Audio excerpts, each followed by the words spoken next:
સમાચાર અમદાવાદથી સામે આવ્યા છે, જેમાં અમદાવાદની સાબરમતી સેન્ટ્રલ જેલ વધુ એક વખત વિવાદમાં સપડાઈ. તો સમાચાર અમદાવાદથી સાબરમતી સેન્ટ્રલ જેલના મેઇન ગેટમાંથી કેદી ભાગી ગયો.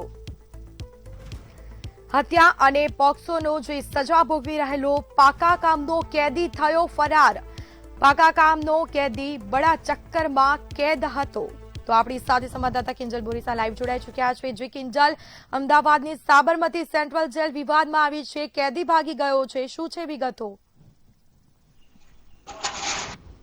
સિક્યોરિટીની વાત કરવામાં આવે છે તો હાલ સિક્યોરિટીનો દાવા છે તો પોપટ સાબરમતી સેન્ટ્રલ જેલ અનેક વખત વિવાદમાં આવી છે. ત્યારે વધુ એક વખત જે સાબરમતી સેન્ટ્રલ જેલની સુરક્ષાને લઈને સવાલો ઉઠ્યા છે. જે હાલ જે અહીંયા જે હાઈ સિક્યોરિટીની વાતો કરવામાં આવે છે, સીસીટીવી કેમેરાની સજ્જ છે તેવું કહેવામાં આવે છે, પરંતુ આ તમામની વચ્ચે જે અહીંયાથી જે એક કેદી છે તે ભાગી ચૂક્યો છે. અનેક વખત જે વિવાદોમાં આવેલી સાબરમતી સેન્ટ્રલ જેલ છે તે રાજ્યની સૌથી મોટી જેલ છે. સુરક્ષાની વાત કરવામાં આવે તો સુરક્ષાની પણ મોટી વાતો કરવામાં આવે છે. તેમ છતાં પણ જે અહીંયા જે સ્ટાફની બેદરકારી કહી શકાય કે પછી જેલની અંદર કેદીઓ વચ્ચે જે તણાવ છે તેમાં પણ સતત વધારો થઈ રહ્યો છે. જે મેઇન ગેટથી જે માલદે પરમાર નામનો જે કેદી છે જે આજીવન સજા છે તે અહીંયા ભોગવી રહ્યો હતો, ત્યારે તે છે મેઇન ગેટથી તે ભાગી ચૂક્યો છે.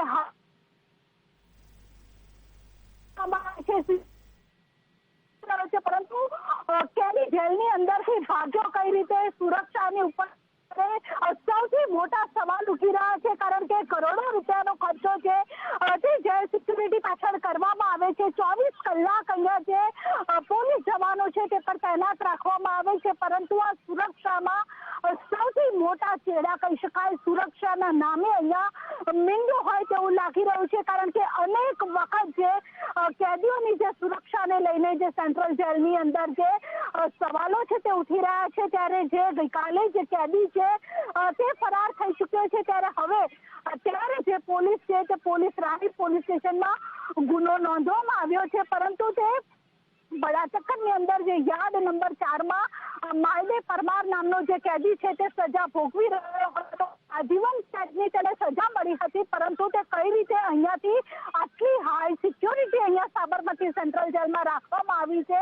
24 કલાક જે પોલીસના જવાનો છે તેમ પણ કેદી કઈ રીતે આ જેલની બહાર ભાગી ગયો, કઈ રીતે ફરાર થયો, તેના ઉપર સીધા સવાલો ઉઠી રહ્યા છે. હવે જે સીસીટીવી છે તે તપાસવામાં આવી રહ્યા છે કે જેલની બહાર જ્યારે કેદી નીકળ્યો અને ભાગીને તે કઈ દિશામાં ગયો છે, આ અંગે પણ તપાસ કરવામાં આવે છે. પરંતુ અત્યારે તો સાબરમતી સેન્ટ્રલ જેલની સિક્યોરિટી ઉપર સીધા આક્ષેપો કરવામાં આવી રહ્યા છે, સીધા સવાલ. કારણ કે જે જેલમાં જે સીસીટીવી લગાવવામાં આવ્યા છે, હાઈ સિક્યોરિટીની જે અનેક વખત વાતો કરવામાં આવે છે, જે મોટા બળગા ફૂંકવામાં આવે છે, તે તમામ દાવાઓ છે તે હાલ પોકળ સાબિત થયા છે. કારણ કે અનેક વખત ભૂતકાળમાં પણ જે સાબરમતી સેન્ટ્રલ જેલ છે તે વિવાદમાં આવી ચૂકી છે. થોડા સમય પહેલા પણ જે બે કેદીઓ વચ્ચે જેલની અંદર મારામારી થઈ હતી. એટલે કે આ તમામ જે પાસાઓ જોઈએ તો જે સાબરમતી જેલમાં જે સુરક્ષા રાખવામાં આવ્યો છે, જે સુરક્ષાના માટે જે જવાનો તૈનાત કરવામાં આવ્યા હોય છે, તેમની આ સૌથી મોટી ગંભીર બેદરકારી કહી શકાય. અને આ જ કારણે જે રહેતા જે કેદીઓ છે તેમને જે એવો સમય જોઈને જે નાસી છૂટતા હોય છે. કારણ કે જેલની અંદરનું જે વાતાવરણ છે તે વાતાવરણ કહેવામાં આવે છે કે વાતાવરણ છે તે ખૂબ જ સ્ટ્રિક્ટ છે, પરંતુ અહીંયાનું વાતાવરણ જોતા જે કેદીઓ જે રીતે અહીંયા હરતા ફરતા જોવા મળી રહ્યા છે તે પ્રમાણે જે કેદીઓ છે, કારણ કે ભૂતકાળમાં પણ જે અનેક કેદીઓ છે તે નાસી છૂટ્યા છે, ત્યારે વધુ એક વખત માલદે પરમાર નામનો જે કેદી છે તે હાલ ભાગી છૂટ્યો છે.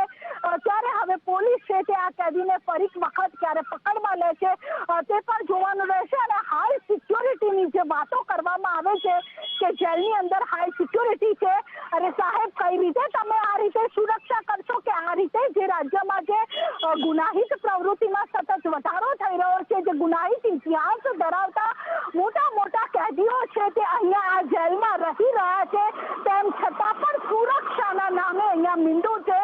સુરક્ષાના અભાવને કારણે જે કેદીઓ છે તે અહીંયાથી ફરાર થઈ રહ્યા છે. મોટા ગેટ લગાવવામાં આવ્યા છે, સીસીટીવી લગાવવામાં આવ્યા છે, પરંતુ એ પ્રમાણે લાગી રહ્યું છે કે આ